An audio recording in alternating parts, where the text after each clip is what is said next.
لله رب العالمين والصلاة والسلام على سيد الأنبياء والمرسلين أما بعد فأعوذ بالله من الشيطان الرجيم بسم الله الرحمن الرحيم لقد كان لكم في رسول الله أسوة حسنة صدق الله العظيم۔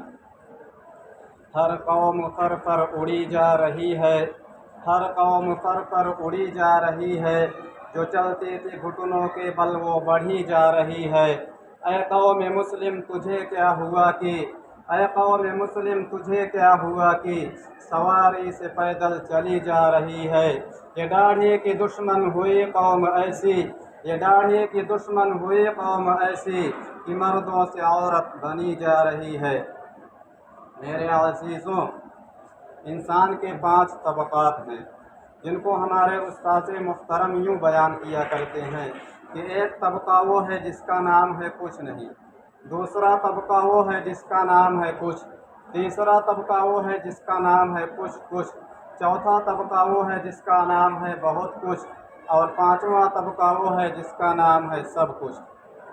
میرے پیاروں، لیکن میں اول طبقے میں شمار کیا جاتا ہوں، لیکن یہ سوچ کر میں اسٹیج پر آ گیا کہ ہمارے اکابر اور بزرگان دین آج ہمارے اوپر سایہ فگن ہیں، مگر کل جب یہ نہ ہوں گے اور دنیا ہم نااہلوں کو مقتدی بنائے گی اور امت کی باغ ڈور ہمارے ہاتھ میں دے دی جائے گی اور ہم سے خود کی اصلاح نہ ہونے کی بنا پر صحیح قیادت نہ ہو پائے گی تو غیر ہم کو یوں طعنہ دیں گے کہ تھے وہ تمہارے آبا ہی تم کیا ہو، تھے وہ تمہارے آبا ہی تم کیا ہو، ہاتھ پر ہاتھ دھرے منتظر پردہ ہو۔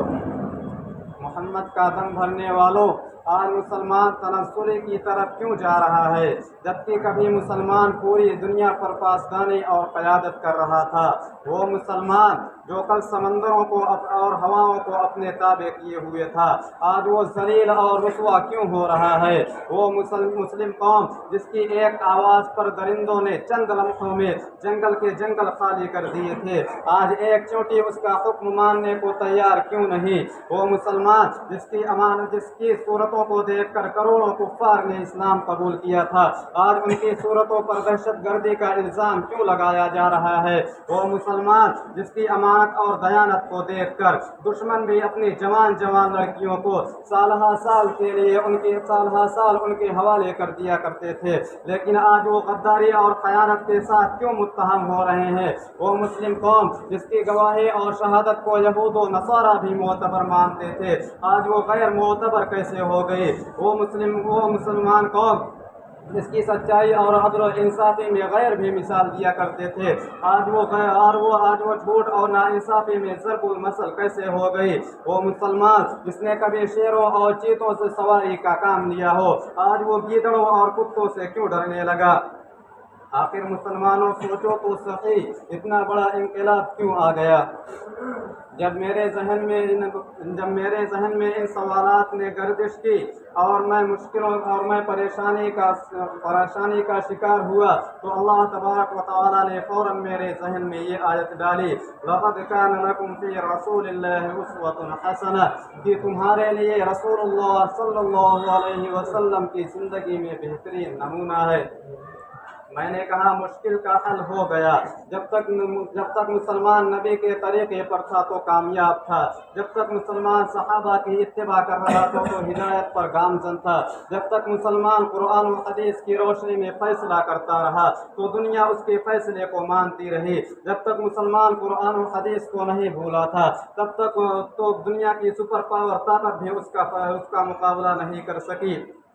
یہی تو وجہ تھی کہ اگر وہ مرے بھی تو کامیابی کی موت مرے، لیکن آج مسلمانوں نے نبی کے طریقے کو بھلا دیا، قرآن و حدیث کو بھلا دیا، صحابہ کی اتباع کو حقیر سمجھا، قرآن و حدیث کے فیصلے کو نہیں مانا۔ تو آپ ہی بتلائیں کہ یہ ذلت کے گہرے غار میں نہیں جائے گا تو کہاں جائے گا؟ یہ ہلاک نہیں ہوگا تو پھر اور کیا ہوگا؟ میرے غیور نوجوانوں، یہ بات آب زر سے لکھے جانے کے قابل اور میزان عدل میں تولے کے جانے کے قابل ہے کہ آج دنیا میں جتنی بیماریاں پھیل رہی ہیں، آج جتنی رسومات اور بدعات پھیل رہی ہیں اور جتنے خرافات دنیا میں پھیل رہی ہیں، یہ سب جو کچھ بھی ہو رہا ہے نبی صلی اللہ علیہ وسلم کے طریقے اور قرآن و حدیث کو بھلا دینے کی وجہ سے ہو رہا ہے۔ آج اگر مسلمان مقروض ہوا تو آقا مدنی صلی اللہ علیہ وسلم کے طریقے کو چھوڑنے کی وجہ سے ہوا۔ آج اگر مسلمان مقروض ہوا تو نبی کی سنت پر عمل نہ کرنے کی وجہ سے ہوا۔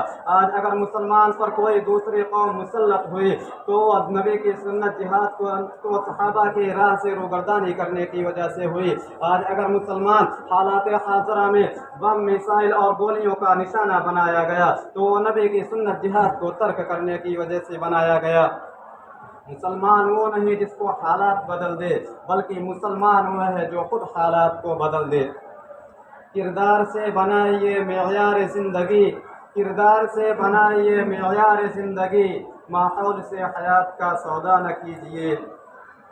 آج غیر قومیں ترقی پر کیوں ہیں؟ غیر قومیں ترقی پر کیوں نہ ہو جبکہ غیر قومیں نبی کے طریقے کو اپناتی جا رہی ہیں، نبی کے ہر سنت کو اپنی زندگی کا نصب العین بناتے جا رہے ہیں۔ بڑے بڑے سائنسداں سنتوں کے فوائد کثیرہ کو دیکھ کر ایمان لانے پر مجبور ہو رہے ہیں، لیکن آج ہمیں راحت و آرام سے اتنی فرصت نہیں کہ مطالعہ کریں، ورنہ تو جدید سائنس اور سنت نبوی جیسی کتابوں کا مطالعہ کر کے دیکھیں، ہزاروں واقعات ایسے ملیں گے کہ دشمنان اسلام یہود و نصارہ کتنی تیزی کے ساتھ سنت کو اپناتے جا رہے ہیں، یہاں تک کہ انہوں نے بیت الخلاء میں جانے کی سنت کو بھی نہیں چھوڑا۔ میں زیادہ تفصیل میں نہیں جانا چاہتا۔ حضور صلی اللہ علیہ وسلم نے فرمایا تھا انہبوا الشوارب واعفوا اللحى کہ مونچھوں کو اچھی طرح پست کرو اور داڑھی کو بڑھاؤ، لیکن آج مسلمانوں نے اس کی الٹا کرنا شروع کر دیا۔ حضور صلی اللہ علیہ وسلم نے فرمایا تھا افشوا السلام، سلام کو رواج دو، لیکن مسلمانوں نے اس کو بھلا دیا۔ حضور صلی اللہ علیہ وسلم نے فرمایا تھا فاتقوا الدنیا، دنیا سے بچو، لیکن آج مسلمان دنیا کے پیچھے پڑا ہوا ہے۔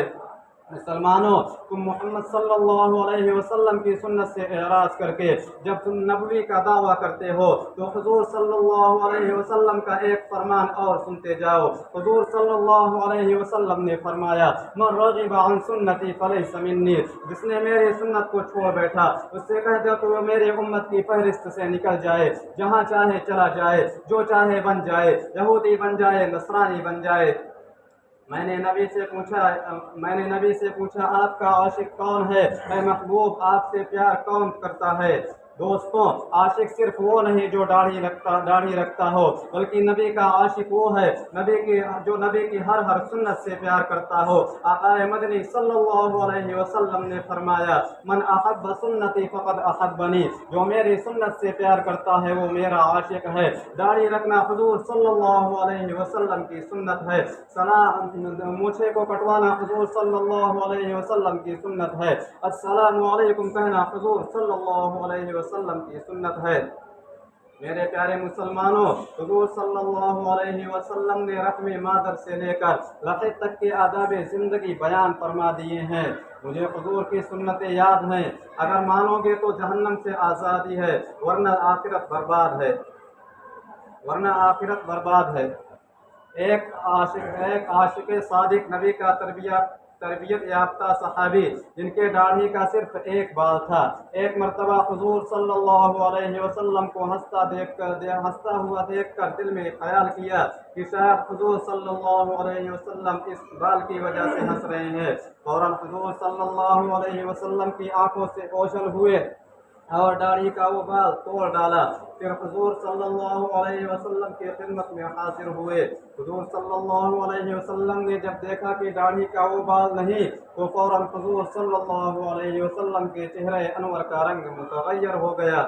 ان صحابی نے حضور صلی اللہ علیہ وسلم سے سلام کیا تو حضور صلی اللہ علیہ وسلم نے اپنا چہرہ پھیر لیا، پھر ان صحابی نے آگے بڑھ کر سلام کیا تو حضور صلی اللہ علیہ وسلم نے پھر چہرہ پھیر لیا۔ وہ صحابی سمجھ گئے کہ حضور ناراض ہو گئے، فوراً حواس باختہ ہو گئے، فکر لاحق ہوئے کہ اگر حضور راضی نہ ہوئے تو میں برباد ہو جاؤں گا۔ داڑھی پر اسطورہ چلانے والوں، نبی کی سنت کو، نبی کے سینے کو زخمی کرنے والوں، نبی اور صحابہ کا رد عمل تو دیکھو۔ ان صحابی نے فوراً قسم کھا لی کہ رب کعبہ کی قسم، جب تک داڑھی کا وہ بال اتنا ہی بڑا نہیں ہو جائے گا حضور صلی اللہ علیہ وسلم کی خدمت میں حاضر نہیں ہوں گا۔ ایک مدت تک جنگلوں میں روتے پھرتے رہے، نہ حضور کی خدمت میں حاضر ہوئے اور نہ گھر گئے۔ جب وہ بال اتنا ہی بڑا ہو گیا تو حضور صلی اللہ علیہ وسلم کی خدمت میں حاضر ہوئے۔ پیارے مسلمانوں، آج ہمیں اپنے نظام حیات کے ہر جز پر نظر کرنی چاہیے۔ اگر وہ شیطانی اور دجالی نظر آئے تو حضور صلی اللہ علیہ وسلم کے نظام حیات کی طرف لوٹ آنا چاہیے۔ صرف داڑھی ہی کا مسئلہ نہیں، بلکہ حضور صلی اللہ علیہ وسلم کی بلکہ ہماری زندگی کے ہر گوشے میں اور ہر جز کے اندر نبی کا طریقہ اتر جانا چاہیے۔ ذوق رکھ سنت گرامی سے ہے شرفات کی غلامی سے، جو کوئی تابع رسول نہیں لاکھ عبادت کرے قبول نہیں۔ میں اسی پر اپنی بات کو ختم کرتا ہوں۔ اللہ تعالی ہم سب کو حضور صلی اللہ علیہ وسلم کی سنت پر عمل کرنے اور قرآن